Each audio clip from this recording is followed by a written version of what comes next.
حضور نبی اکرم صلی اللہ علیہ وسلم کا ارشاد ہے، فرمایا صوتان ملعونان،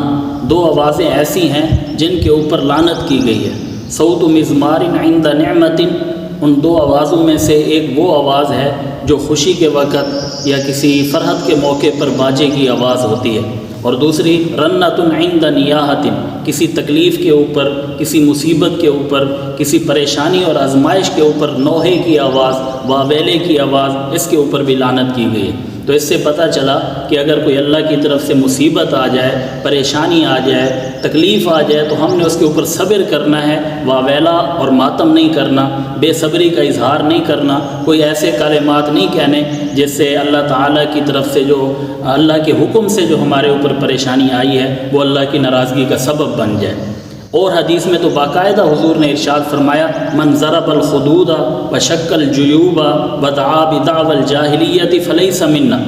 کہ جو اپنے چہروں کے اوپر تھپڑے مارے، اپنا منہ پیٹے، اپنے گریبان کو چاک کرے اور جاہلیت والی باتیں کرے، فلیس منا، اس کا ہم سے کوئی تعلق نہیں ہے۔